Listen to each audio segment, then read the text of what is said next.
का नेचर क्या है, इस पे बहुत विवाद हुआ था ना। तो न्यूटन सर जो थे वो कार्पस्कल थ्योरी दिए थे, जिसमें बताया था कि लाइट पार्टिकल नेचर का होता है।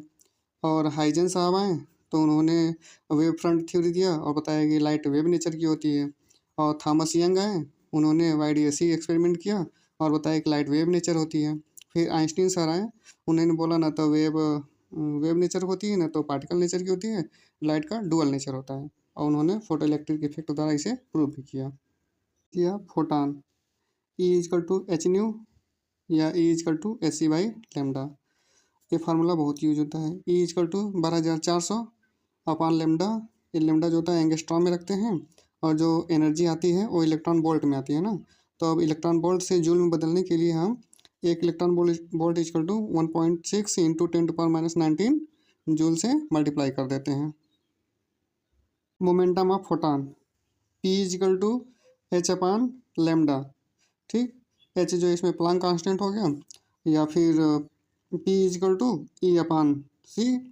ई जो है एनर्जी हो गया फोटान की, और सी जो है स्पीड ऑफ लाइट हो गया, या फिर इसे एच न्यू अपान सी कर देते हैं।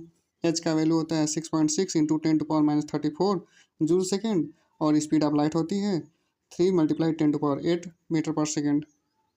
ये जो है ना प्रॉपर्टी ऑफ मटेरियल है, मतलब सीजियम लिए हैं, आपके सिलिकॉन लिए हैं, क्या लिए हैं, उसका मटेरियल प्रॉपर्टी है ये। ठीक, और work function phi equal to H nu naught, या इसे phi equal to H C by lambda naught. ये जो न्यू नॉट है इसे थ्रेशोल्ड फ्रिक्वेंसी बोलते हैं, और लेमडा नॉट जो है इसे थ्रेशोल्ड वेवलेंथ बोलते हैं, या इसे कट ऑफ वेवलेंथ भी बोलते हैं। मैग्नेटिक स्पेक्ट्रम में gamma rays, X rays, UV rays, visual rays, infrared, microwave और रेडियो वेव।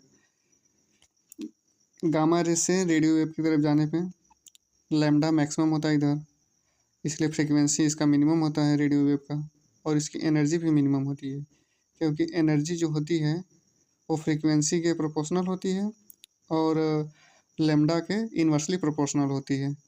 ये है इलेक्ट्रोमैग्नेटिक स्पेक्ट्रम। इसको याद करने का तरीका है, एक्स यू वी एक कार होती है इन माई रेंज। एनर्जी मैक्सिमम बराबर एनर्जी माइनस वर्क फंक्शन। ठीक, काइनेटिक एनर्जी मैक्स को दूसरे रूप में लिख सकते हैं H new minus H nu not. ठीक, और इसको इस फॉर्म में भी लिख सकते हैं। अगर स्टॉपिंग पोटेंशियल के फॉर्म में लिखना पड़े तो ई भी stopping potential s c by lambda minus five, और energy of one photon minus five. Kinetic energy को ना ई स्टॉपिंग पोटेंशियल के रूप में भी लिखते हैं। ये सब काइनेटिक एनर्जी के वेरिएंट है, वेरिएशन है। ठीक, क्या होता है, intensity equal to power upon area. Intensity को आई से रिप्रेजेंट करते हैं और पावर को पी से। और जब पॉइंट सोर्स कोई होता है तो स्फेरिकल बनाता है, जो अपना लूप होता है ना स्फेरिकल लूप बनाता है, तो उसका एरिया होता है 4πr²। तो इस प्रकार से I equal to P upon 4πr²। और जो इंटेंसिटी होती है वो डिस्टेंस के इन्वर्सली प्रोपोर्शनल होती है उसके स्क्वायर के ना। जैसे मान लीजिए डिस्टेंस अगर कोई आधा कर दे रहा है तो इंटेंसिटी 4 गुना बढ़ जाएगी उसकी ना। और इंटेंसिटी जो नंबर ऑफ़ फोटान होते हैं इंटेंसिटी भी डिपेंड करता है, इसलिए नंबर ऑफ़ फोटान भी जो है डिस्टेंस के इन्वर्सली प्रोपोर्शनल होता है। कभी कभी दो सोर्स का इंटेंसिटी देकर उनके बीच रिलेशन पूछ लेता है। तो I1 upon I2 is equal to R2 upon R1 का होल स्क्वायर ना। इसमें I1 जो है पहले सोर्स की इंटेंसिटी है, और I2 जो है दूसरे सोर्स की इंटेंसिटी है, और R2 जो है दूसरे सोर्स से उस डिस्टेंस है, और R1 जो है फर्स्ट सोर्स से डिस्टेंस है, और ये पॉइंट सोर्स के लिए है बस। और फिर कभी कभी नंबर ऑफ़ फोटान पूछ लेता है कि कितना इमिटेड होंगे सब। तो N1 is upon N2 equal to R2 upon R1 का होल स्क्वायर, क्योंकि number of photon emitted directly proportional to intensity होता है। और इंटेंसिटी का सैचुरेशन करंट और स्टॉपिंग पोटेंशियल पे क्या फ़र्क पड़ता है वो इसमें लिखेंगे ना। अगर मान लीजिए इंटेंसिटी हम किसी सोर्स का बढ़ाएंगे तो सेचुरेशन करंट तो बढ़ेगा, लेकिन जो भी स्टॉपिंग पोटेंशियल होगा वो सेम रहेगा, उस पर कोई फ़र्क नहीं पड़ेगा इंटेंसिटी से। लेकिन अगर वही जब हम फ्रीक्वेंसी को बढ़ाएंगे उसके, तो भी स्टॉपिंग पोटेंशियल जो होता है वो बढ़ेगा, लेकिन जो सेचुरेशन करंट होता है वो उस पर कुछ असर नहीं पड़ेगा, वो सेम ही रहेगा।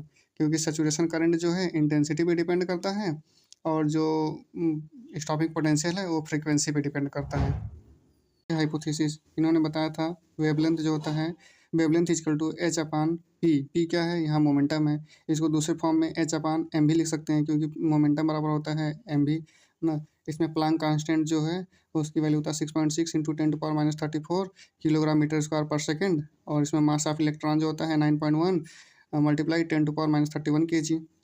और ये बहुत इंपॉर्टेंट है, ये बस इलेक्ट्रॉन के लिए होता है। मान लीजिए अगर इलेक्ट्रॉन का लेमडा पूछ दे, वेवलेंथ पूछ दे, तो 12.27 अपान अंडर रूट भी।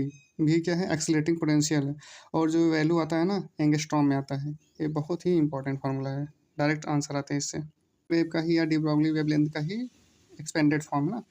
तो lambda equal to H upon P होता है, पी जो मोमेंटम यहाँ पे है, तो एच इजकल टू एम भी होता है। इसे दूसरे फॉर्म में H upon 2√2m kinetic energy, या equal to H upon √2m Q, V accelerating, Q जो है इसमें चार्ज है और भी जो है एक्सीलरेटिंग पोटेंशियल है। काइनेटिक एनर्जी जो होता है Q into V accelerating potential के बराबर होता है, और जो मोमेंटम होता है √2m काइनेटिक एनर्जी होता है। और जो चार्ज होता है ना वो इलेक्ट्रॉन के चार्ज के बराबर होता है, -1.6 × 10⁻19 कूलम होता है एक इलेक्ट्रॉन का charge. Number of photon emitted versus power में कभी कभी रिलेशन पूछ लेता ना। तो जो पावर होता है equal to energy upon time होता है, मतलब एनर्जी पर यूनिट टाइम। तो एनर्जी क्या होता है, NH/न्यू अपॉन टाइम। तो एन जो है number of photon emitted per second है। तो पावर को दूसरे फॉर्म में कैसे लिख सकते हैं, power equal to number of photon emitted per second equal to H/न्यू। H/न्यू क्या है, एनर्जी ऑफ वन फोटॉन। तो इसको इस तरीके से लिख सकते हैं। मान लीजिए कभी पूछ दे क्वेश्चन में कि number of emitted photon per second कितना है, तो n equal to power upon energy. बहुत इंपॉर्टेंट है क्योंकि दुनिया इसमें बहुत परेशान है ना।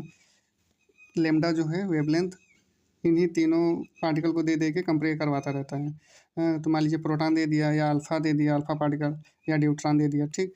तो प्रोटॉन का जो मास होता है, पहले बेसिक समझ लीजिए। प्रोटॉन का जो मास होता है mp होता है, और उस पर चार्ज जो होता है e होता है।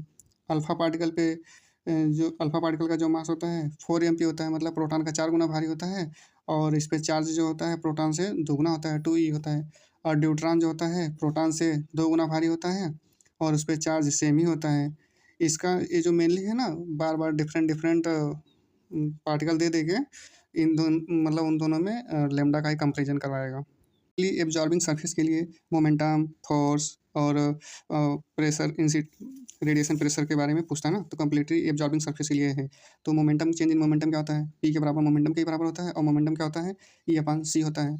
और जब फोर्स पूछ ले तो डेल्टा P अपन डेल्टा T होता है, और इसे दूसरे फॉर्म में लिख सकते हैं E/c delta dot delta T, और इसे और दूसरे फॉर्म में लिख सकते हैं I/c इंटू एरिया। अब इसे फोर्स को और दूसरे फॉर्म में लिख सकते हैं पावर अपॉन c ना। ये फोर्स के टर्म में हो गया। अब पूछ देगा कि रेडिएशन प्रेशर क्या होगा, तो I/c। आई क्या है, इंटेंसिटी है, c क्या है, स्पीड ऑफ लाइट है, ई क्या है, एनर्जी है।